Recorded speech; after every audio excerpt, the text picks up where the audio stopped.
Chagem Pombai Mathian Sita Lejare Hawaii jar Hawaii truck maru Degi maroi mana sing moro nga akangba amadi palak makan mayam hapa yabani amata phangdre aphangba khara sina hona jarage masigi mathianda thoiding sima sujarage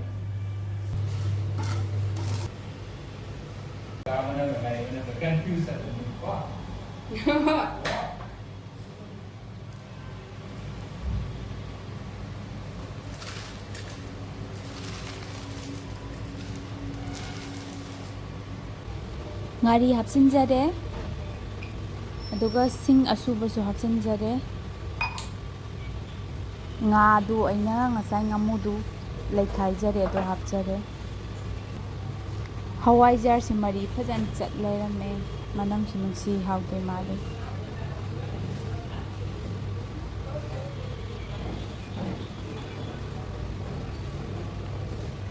aina ngasai mana masing asoi baga Hawaii truck ka thamjaba si mo hapsinjare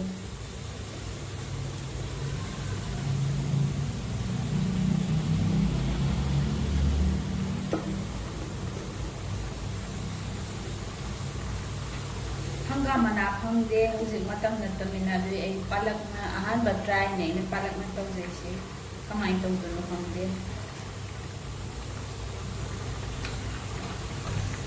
manam dinu sire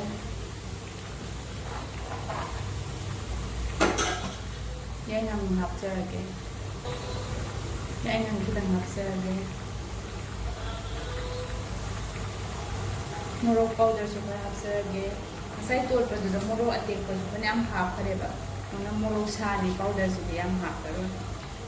orange sok taw bu da du morok amang hap te ni na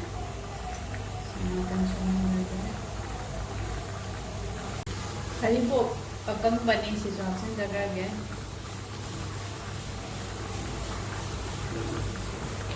kum su hapjarage Hawaii jar su masai su hapde hapsagare amka hapsage tha sina tarkari tesmeta bo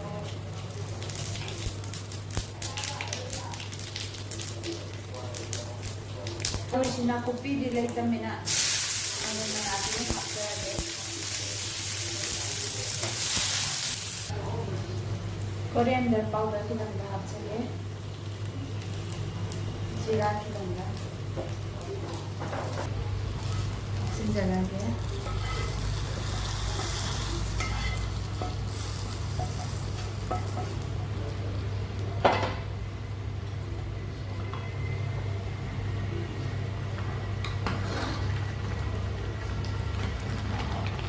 wah manam de mayang ngawar mani manam je aige aroi bagi tangkak yaure hojik khamen bora maga tawzerage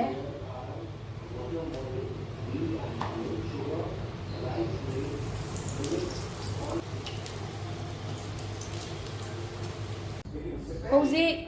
aige tengkot sajarage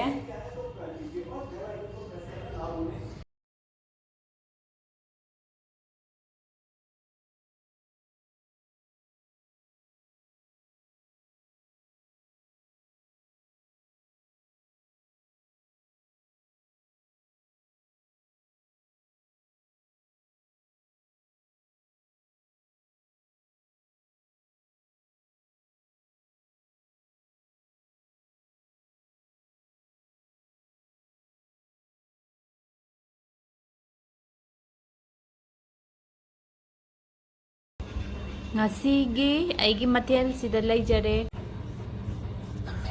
mayam ai ngasigi mathel sida leijare hojik da soina uchagra baduni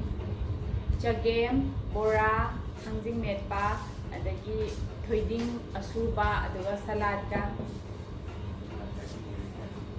yam se leijare ha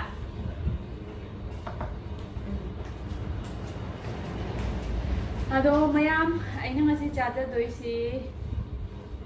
ꯑꯩꯈꯣꯏꯒꯤ ꯆꯒꯦꯝ ꯊꯣꯡꯕꯁꯤ ꯁꯤꯒꯤ ꯍꯋꯥꯏꯖꯥꯔꯁꯤ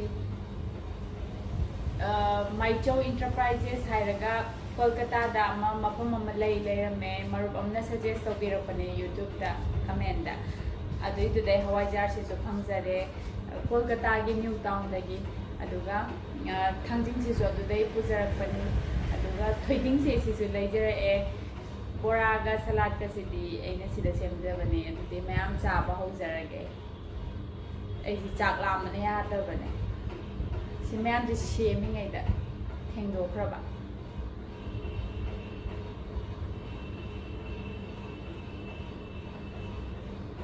ꯇꯨꯕꯔꯦ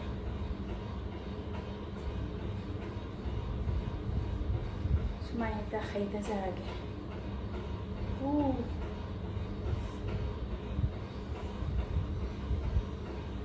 ꯗꯗꯥꯗꯤ ꯍꯥꯟꯅ ꯆꯥꯈꯔꯦ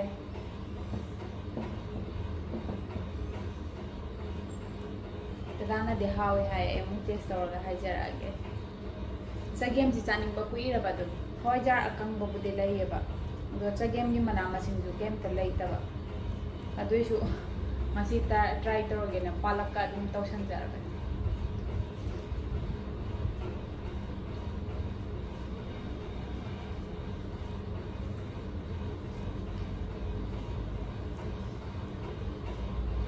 ꯑꯗꯨꯝ ꯆꯥꯕ ꯌꯥꯏ ꯄꯥꯂꯛꯀ ꯇꯧꯕꯁꯤꯁꯨ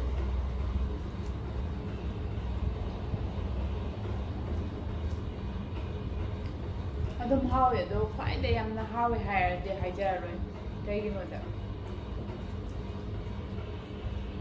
ꯃꯅꯥ ꯃꯁꯤꯡꯁꯨ ꯁꯨꯗꯔꯦ ꯑꯩꯁꯨ ꯃꯔꯣꯏ ꯃꯄꯥꯡ ꯌꯨꯝꯒꯤ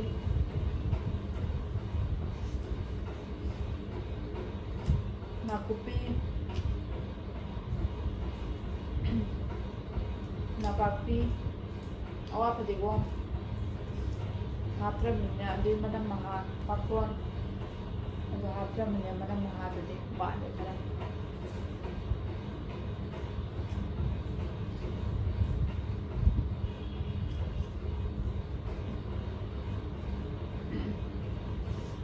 ꯑꯩꯅ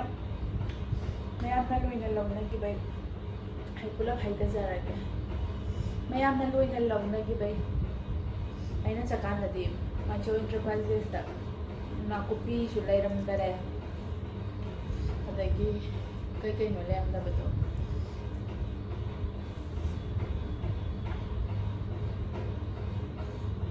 ꯃꯌꯥꯡꯇꯣꯟꯁꯨ ꯂꯩꯔꯝꯗꯔꯦ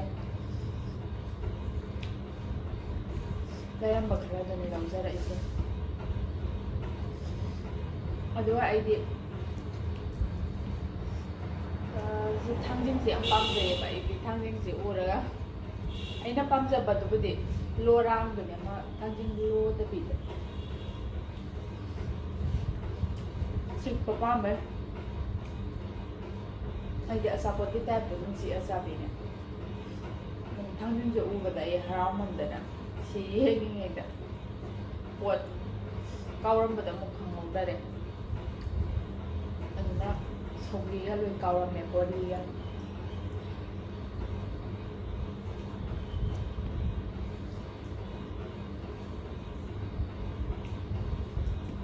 ꯃꯊꯪ ꯑꯃꯨꯛ ꯄꯣꯠ ꯌꯧꯔꯛꯄꯗ ꯑꯃꯨꯛ ꯑꯣꯗꯔ ꯇꯧꯖꯔꯦ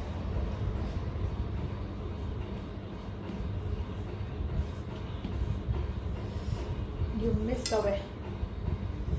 ꯌꯨꯝꯒꯤ ꯄꯣꯠ ꯆꯩ ꯃꯌꯥꯝ ꯆꯥꯕꯁꯦ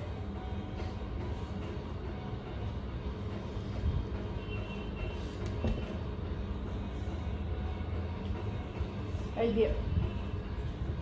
ꯆꯥꯕꯕꯨꯗꯤ ꯂꯣꯏꯅ ꯆꯥꯏꯀꯣ ꯁꯥ ꯉꯥ ꯃꯈꯜ ꯁꯨꯅꯕꯗꯤ ꯅꯠꯇꯦ ꯃꯈꯣꯡ ꯃꯔꯤ ꯄꯥꯟꯕ ꯆꯥꯖꯗꯦ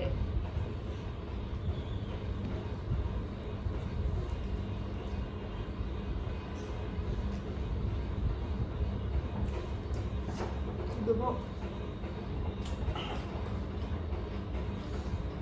ꯌꯨꯝꯒꯤ ꯄꯣꯠ ꯆꯥꯔꯒꯅ ꯑꯩꯉꯣꯟꯗ ꯁꯦꯇꯤꯁꯐꯥꯏ ꯑꯣꯏꯕ ꯍꯦꯜꯂꯦ ꯌꯥꯝꯅ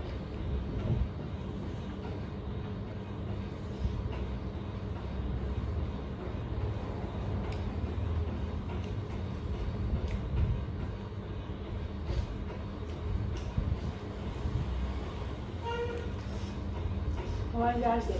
ꯃꯔꯨ ꯑꯆꯧꯕꯤꯕꯨꯗꯤ ꯑꯣꯏ ꯑꯗꯨꯁꯨ ꯃꯔꯤ ꯐꯖꯅ ꯆꯠꯂꯦ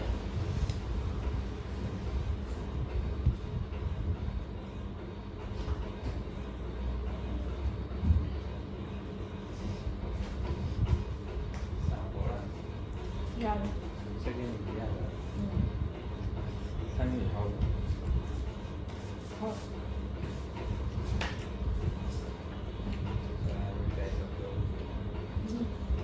ꯇꯨꯡꯗꯁꯨ ꯃꯌꯥꯝꯅ ꯃꯁꯣꯏ ꯏꯟꯇꯔꯄ꯭ꯔꯥꯏꯖꯦꯁꯇ ꯌꯥꯎꯕ ꯑꯇꯦꯟꯕ ꯃꯌꯥꯝ ꯆꯥꯖꯔꯛꯀꯦ ꯃꯣꯔꯣꯛ ꯑꯃ ꯁꯥꯏꯖꯤꯜꯂꯨꯔꯦ ꯑꯩ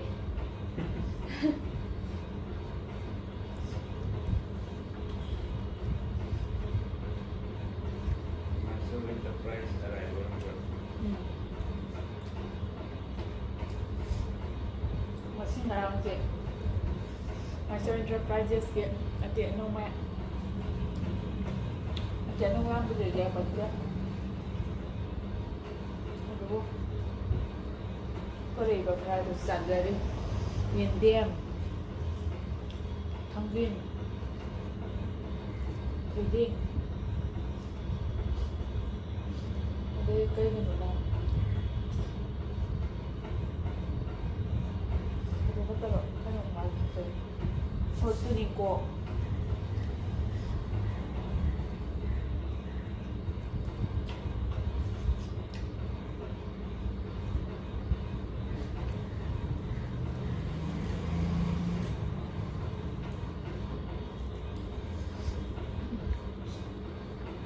ꯉꯁꯤꯗꯤ ꯆꯥꯕ ꯂꯣꯏꯕ ꯚꯤꯗꯤꯑꯣꯁꯤ ꯎꯠꯆꯔꯦ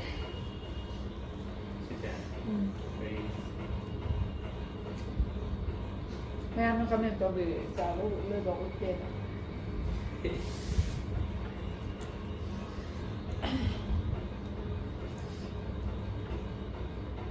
ꯑꯩꯅ ꯃꯤꯠꯇꯨ ꯁꯥꯡꯃꯜꯂꯗꯤ ꯅꯨꯡꯉꯥꯏꯇꯦꯅ ꯇꯧꯕꯒꯤꯅꯤꯅ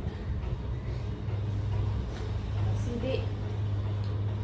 ꯃꯌꯥꯝ ꯂꯣꯏꯕ ꯐꯥꯎ ꯌꯦꯡꯕꯤꯕꯩꯗꯃꯛꯇ ꯊꯥꯒꯠꯆꯔꯤ ꯑꯩ ꯑꯔꯣꯏꯕ ꯕꯣꯔꯥ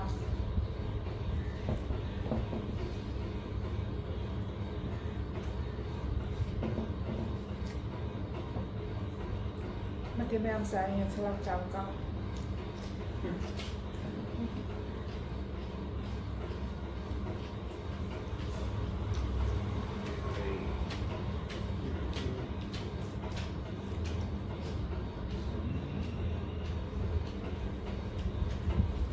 와 이거 먹자리야 ma'am ay pusong-pungan lang 언제다 아 당신 metpa kaya lady horen charger salad si bitcoin charging ga de